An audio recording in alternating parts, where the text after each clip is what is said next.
Hi everyone, this is Steve at Little Treasury Jewelers signing on to update you on what's going on in our little watch world.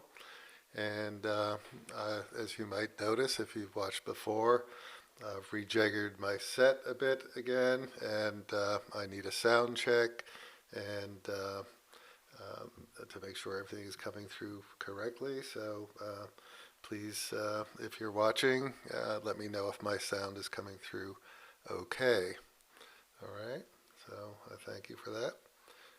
And let's see. So today I am going to talk a bit about the announcements of new watch models in the watch industry as we saw it at Little Treasury, and have a few comments on that, and have a few other things to catch up with you. So what happened in the period 7 to 13 April was the online only event, Watches and Wonders. And Watches and Wonders in the last 2 years has replaced the former SIHH event in Geneva, which some of the brands that had broken off from Basel World were involved with. And this year, I think that 30 some odd brands took part in it, and some of the independents in our world, Nomos and Oris, were represented, and all of the Swatch Group brands, and we have Omega and Longines in that category, were not present. And the Swatch Group, as some of you might know, dropped out of Basel World a couple of years ago, and they also did not rejoin or join the Watches and Wonders event. So it was largely a few independents and the LVMH and Richemont and Kering groups and Rolex and Tudor were part of that. So the way it worked was they had an umbrella website that essentially sent out invitations that were filtered through the brands, and if you were invited by the brand, you were able to access a Zoom type event that varied by brand. So in some cases it was largely a presentation by a CEO or other senior person, and involving sometimes a couple of technical people, and introduction of new models. And sometimes that was followed by a separate one-on-one event with the retailers, where we had an opportunity to see things and essentially place orders for our models coming up. So that was pretty much the format, and there were some plenary sessions. And given the format, it was pretty easy to miss some of the times of the events. So most people on the industry side were at work, and you have, okay, 1 o'clock, thus and so a brand is going to pop on and have their event. And of course, that important client would come in the door, and you'd miss it or miss part of it. So very different experience than being on site, dedicated to seeing the new novelties, seeing the novelties, and seeing them in appointments in Switzerland or wherever, or perhaps in Las Vegas. So I would say that it was somewhat underwhelming to have that experience. I think all of you have probably been subjected to your craw full of Zoom events, and I would say that it was somewhat typical and interesting to see. Sometimes we were confronted with all of our competitors in a layout of 30 or 40 people in a Zoom event, and that was somewhat interesting. So that was it. And then in this past week, Watches and Wonders actually had a event in China that was in person, and somewhat less brands. I think about half the brands were there. But they had, I think, something like 19,000 people attending, which in the world of watch events, it is not a huge number by any means. But it's interesting that finally an in-person event took place. And also interesting because China's been very restrictive on international travel into the country because of the COVID thing. And I'm not quite sure how they worked around that or just worked with people who are already stationed in China. So that was that. And then other than that, most of our brands had one-on-one virtual presentations within the past several weeks. And I think they're largely over. And with us, Breitling, Bremont, Omega, Longines, Grand Seiko, and Seiko held online sessions with us. And again, some were plenary sessions followed by one-on-one, where we had an opportunity to see the pieces and select what we want to order into the store. I would say overall, the experience was one of being, again, very guarded in some cases. There was some concern expressed that people would be taking photographs of images that are considered embargoed, and we were urged not to share them. And this varied by brand, of course. And some showed a few pieces, held back, and said we'll be releasing some more in increments throughout the year. So again, a very different experience. We were essentially fed a small portion of what we might expect, and with no chance to touch, hold, or whatever. And so far, almost no opportunity to have prototypes or whatever live in the store. So that's what's going on. So I think that also my impression is that a lot of the introductions were incremental, and very few pieces were significant innovations were laid out. And I'll give you an example. I'll show an example. So we have Nomos, one of our brands, and they brought out a modification, an update, they call it, of their Tangente date.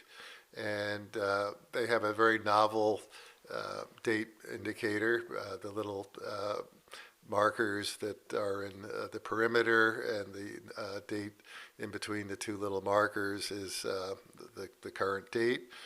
And that rotates in the second crown position as you would normally set a date.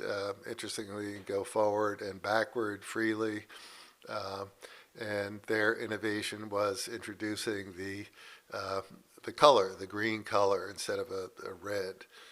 So again, a very nominal increment and somewhat typical of what we saw. So not a new model, but a modified, updated model, as they called it. So that is one of the things that we experienced. And just to show you another piece, so let me get over to the other piece. So again, this is another model that's been in the collection for quite a while, the Metro, and it has an added complication of the peripheral date indicator, which before had not been incorporated in this model. And again, something we've seen as part of the introductions during this season, colors, sort of non-primary colors introduced as a accent. So that was some of what Nomos was up to.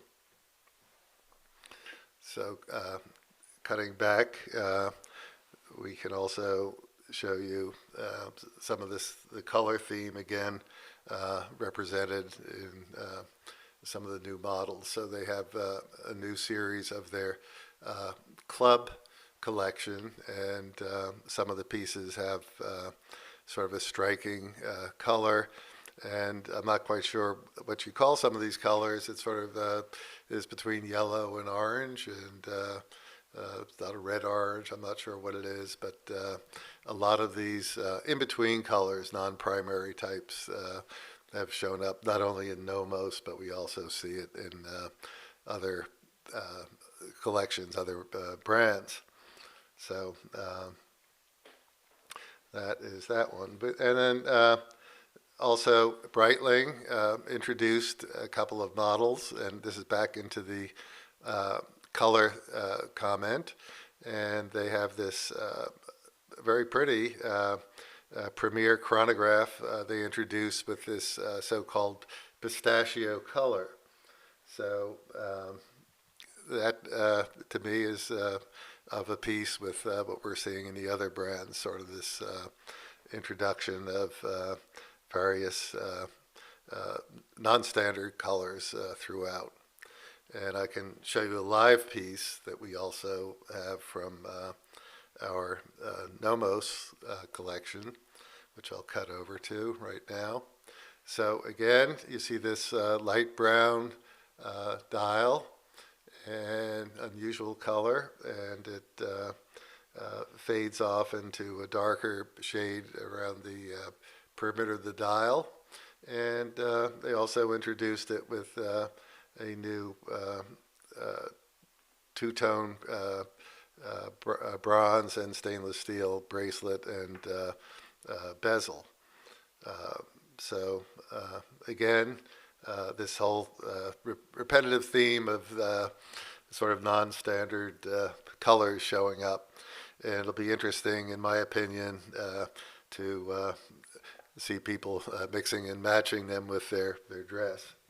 So just want to acknowledge people in the chat. I see Ray Maduro's here.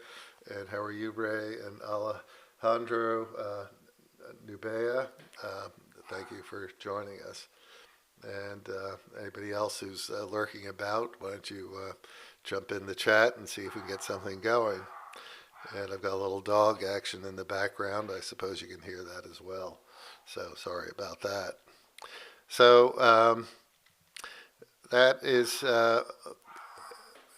part of what we saw in terms of the novelties. The other is introduction of interesting materials. The Omega has introduced their bronze gold in one of their models, where gold is a percentage of the mix with the bronze, and that will supposedly reduce the amount of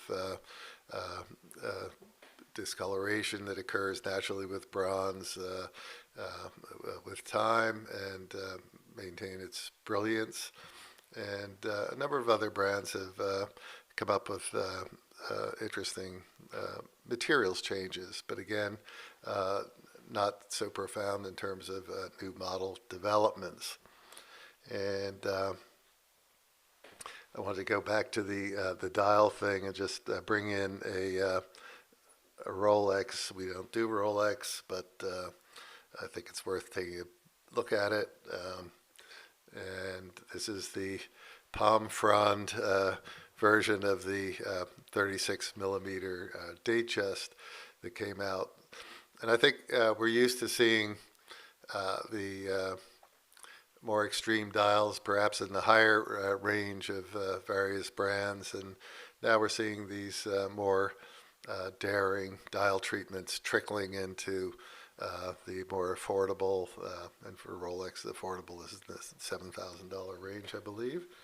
And so, again, using color and materials to bring in variety into this year's collections rather than a more profound introductions.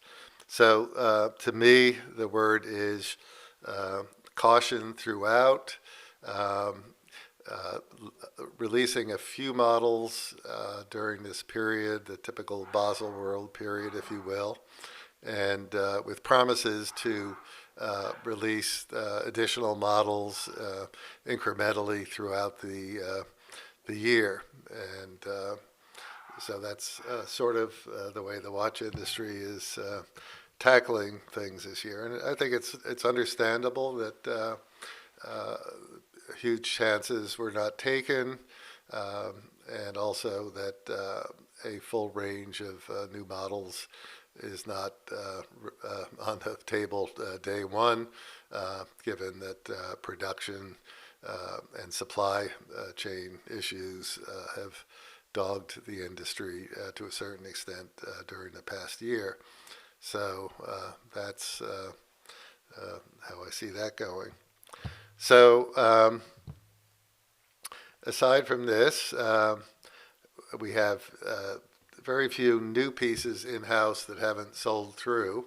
And again, replenishment is not the fastest in general right now for things that initially sold. So I don't have a lot to show you physically, but I will introduce my new daily wear that I'm wearing. And I will put this under the camera so that you can take a look. And this is something that we have not carried so much in the showcase. And let me get over to that and give you some focus.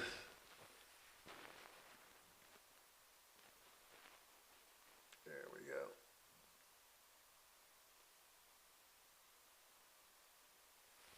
So I am wearing one of the Grand Seiko chronographs. This is a less usually seen piece. It's the SBGC 205. It's all titanium and obviously two-tone with gold-colored accents on the dial. There's about 5 different pieces in this series. Grand Seiko did release a version with a gold bezel and gold pushers that will come out in the $18,000 range. This particular piece retails for $9,600. There's a all titanium without the gold markers piece at a lower price point, and then SBGC 201 is the entry level version with either a black or a silver dial. But I'm liking this quite well. It's a larger piece. The pushers are what I call edgy, and it wears well on my wrist, 6.5-inch wrist. I'm a large guy, and so I'm having some good fun with it. So that's my latest trick that in terms of what I'm wearing in the watch world. So the other little announcement we have, as many of you know, we are an event-intense operation. We usually have up to 15 events in a year in the store or externally in clubs or other venues that we take over to introduce usually a brand at a time in DC and elsewhere. And so we're going to have our first in-store event in a year on the 22nd of May, starting at 5 p.m. with Bremont. We'll see some new models. We'll see representatives from the store. There'll obviously be cocktails and refreshments. And if you've gotten your vaccination, you feel up to it, I invite each of you to put that on the calendar, and we'll be sending out invites for sure. And come on in and have a good time and see some watches in the metal. So that is what I have for everybody. And if there are no comments or questions, put a little slim on the comments on the chat today. I will wrap this up, and thank you for tuning in and listening. And we'll be having some more production surprises coming shortly. And we will be back on, and my dog is now getting frantic in the background. I hope you can't hear her. So thanks for joining us, and be safe. Have a good evening. Take care.